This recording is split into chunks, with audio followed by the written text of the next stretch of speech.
Welcome to the Employee Advocacy Summit. My name is Brian Fanzo, better known as iSocialFans on the Twitters.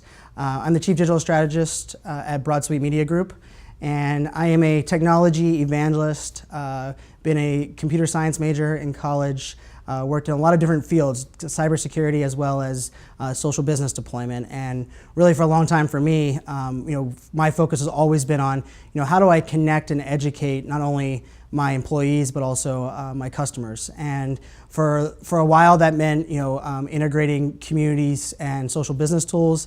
And then it was talking about how can we amplify that? How can we transform that? So over the years, I've kind of leveraged different aspects of social media, different aspects of collaboration tools, productivity tools, to really connect both the community internally and externally, or what I like to say, both of your customers, the internal ones that keep your lights on, as in your employees, and your external ones, which are your prospects as well. So, I think employee advocacy is something that is been around for a while, but really didn't have a name, and it didn't have a tool to really amplify and give a little bit of a more streamlined approach. And really, in this age of data, I think the data cannot be more important in how we're making our decisions. And now that as employee advocacy is really leveraging the data that's available, I think it's kind of transitioning the conversation to much more of a, how can we enable the business? What are the business goals that we can enable with already our greatest assets, which are employees? So some of the goals that employee advocacy really help enable is really there's the first one, right? You got your morale. There's an element of collaboration. I always say we is greater than me, and every employee wants to feel today, especially more so than anyone, they want to feel a part of the team. They want to feel like they can make a difference, that their voice is heard, and employee advocacy really gives them that platform. And I think today social media and personal branding is a very big topic, and it's mainly because people are already using social media. They already understand that it's important that they tell their own story. And so employee advocacy really does allow the businesses to link your employees to really talk about, hey, how can I enable, let's give people a peek into our culture. Let's give our recruiting team, a little bit of an ammo to say, hey, these are what our employees are doing today. And then you also have things like customer service, where, customer service team that is always in the front lines, they might always have the answer. But when you kind of ingrain this employee advocacy into the culture, and I believe a lot of it is a philosophy more so than anything else, is really give them the power of all of the employees. So they're not just accessing the data or the information from their one department. It really does bridge those silos that have for too long really made customer service, product enhancement too difficult to kind of grow as we move forward. And when we're really talking about business goals, we're really talking about, hey, how can this enable not only my sales teams to be better armed, but also where can I amplify my message? My team already has a great message. We have a great story. And I think, these brands that already have the great story, it's how do I get that message out? And amplifying that message, getting it heard by the right people. And the sad truth today is that a majority of our customers, a majority of that community, they don't trust a brand or a logo, they trust your employees. They trust people. They want to do business with great people. And so allowing those people to shine, because they're already your greatest asset, they're already made up what that brand is today. Now you're able to actually link that. And so if someone's asking one of your customers to sign up for a webinar or sign up for an event, that is going to be a much easier conversation than a brand pushing that message. And I always like to say, today, more so than ever, nobody trusts a billboard.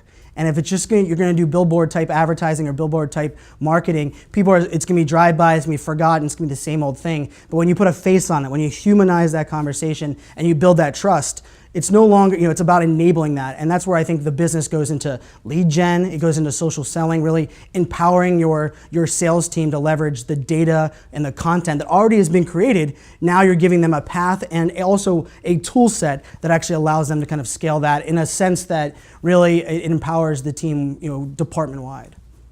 So when we're talking employee advocacy, the first thing that you usually ask is, okay, now I understand what it is, how do I get started?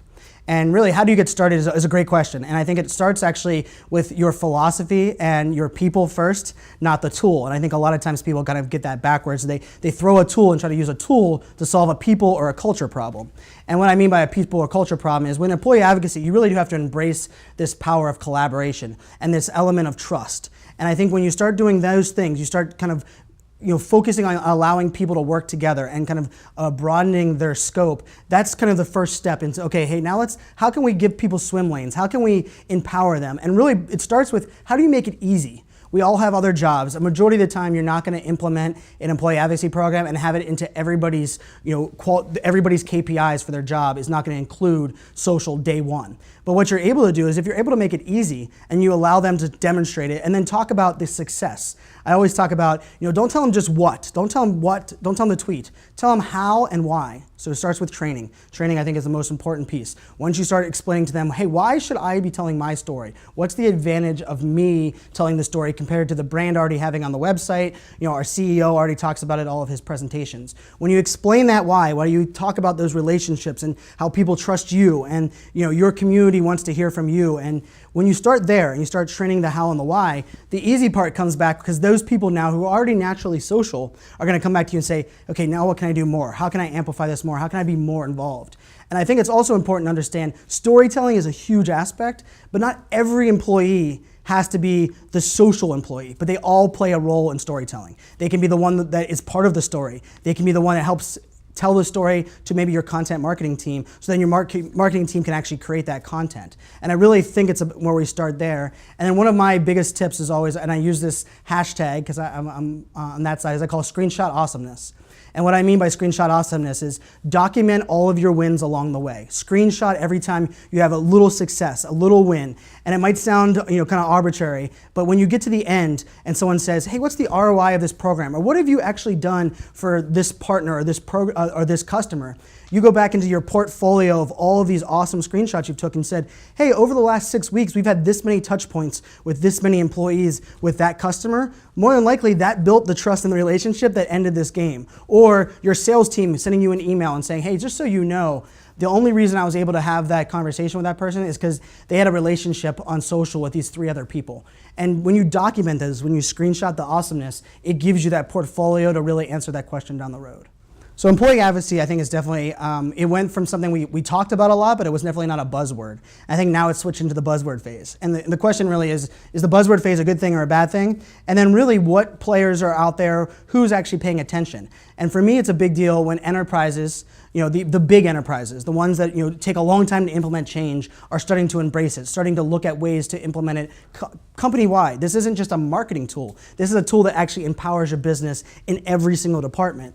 And for me, all these other companies, all these other brands, and even really some of the players that are in other aspects of social or other aspects of marketing, now that they're paying attention to employee advocacy, I think it's validation. It's validation that it's important. And it's also validation that for a long time we were throwing a lot of marketing dollars or advertising dollars at something that didn't have quantifiable data to back it up. And it was a little scary. There wasn't swim lanes. There wasn't enough guidance. You weren't able to make it easy. I think now with all these other brands kind of coming into it, it really does validate not only the market, but it validates the importance of empowering and trusting your employees and doing it in a way that actually enables the business, because at the end of the day, that's where we're going to get. And when you trust and empower your employees, you don't have to worry about them leaving, because they're going to be your best, not only advocate, but they're going to do some of the selling for you. They're going to do some of the marketing for you. And I really think these other tools that are kind of coming into the market over the last, I'd say 6 to 12 months really does validate employee advocacy as something that not only is not going away, but is only growing. So, as we're kind of growing in employee advocacy, really part of the success is really understanding what people are doing well and also what people have failed at doing. And I think in the next 2 sessions, we're really going to understand some more of those customer success stories, some of the paths to success. So I think that's kind of a big piece of, hey, what has worked? What are the dominoes that needed to fall to make something successful? And I'm excited to hear that over these next 2 sessions. But at the same time, I believe in the power of failing fast. And when that means is failing fast, you also have to learn from it, because failure can be scary for some, and failure will be scary in this new technology, this new concept. But as long as you know you'll never settle for failure, I believe failure isn't scary, because success it's just a learning step on the way towards success. And some of those failures, I've encountered them myself, including, when you're looking at these things, and I like to refer to myself often as a change evangelist more so than even a technology person. And part of that thing is, how do you drive change? And driving change really starts with, you have to teach it, you have to inspire it, and you have to kind of work those baby steps.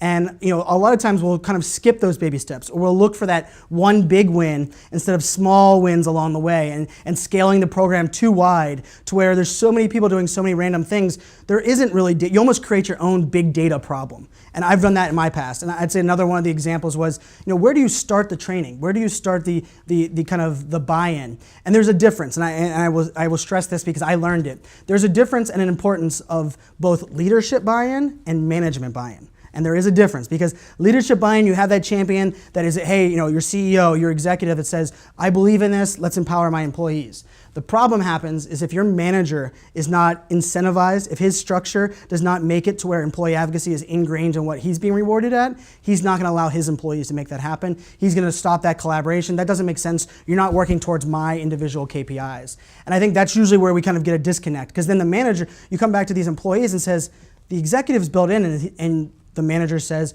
well, you report to me. And I think you have to really stress the importance. And it's usually a different value proposition for both the leader and the manager. That's one of the failures that I ran in. I got leadership buy-in, went and activated the ground troops, and all of a sudden was like, wait a second. Nobody's bought in from the management level, so there's no real true incentivized packages. I don't see a path to success. Another one is you don't celebrate your wins. Along the way, as you're doing certain things, change is scary, and for some employees, this is doing something above and beyond their job. And if they don't see people being rewarded for doing this in other aspects, why would they take that risk? And I think that's usually one of the ones that we realize afterwards. We go, wow, our 3 best employees that were doing great employee advocacy, we never told everybody how and why they were doing it. And unfortunately, that's part of what set us back from getting initial buy-in as well. And then I'd say one of the things I also learned was where to start. If you're a company that's growing, if you're a small size business, or you're an enterprise where you're growing kind of employees, those new employees are raw, they're fresh, and really focusing on how can I get these new employees to buy in? Because when you buy in and those new employees grow, that really helps kind of teach, I would say, the old dog new tricks. And that change is scary for a lot of those old dogs, and change will be scary for the new ones.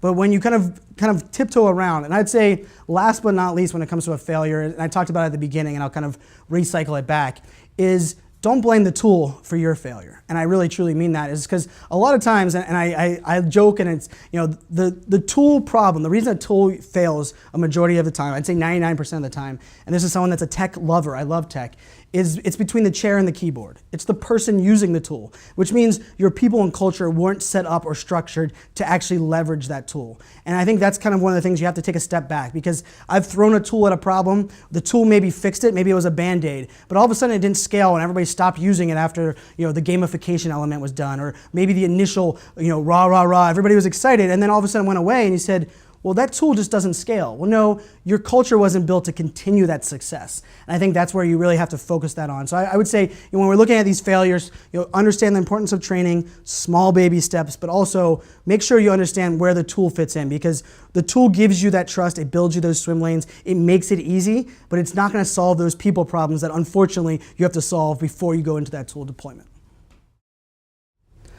So the future advocacy and really the future of social business is something exciting. And I laugh because I was labeled a futurist. And I joked for a long time that that's kind of like a weatherman. If you can predict far enough in the future, everybody will either forget your prediction or by the time it happens, it really won't matter. But when we're talking about something exciting like this, the change that's happening, not only in this industry, but the change as a whole in companies embracing new technology and new philosophies, I really think employee advocacy is really at the beginning.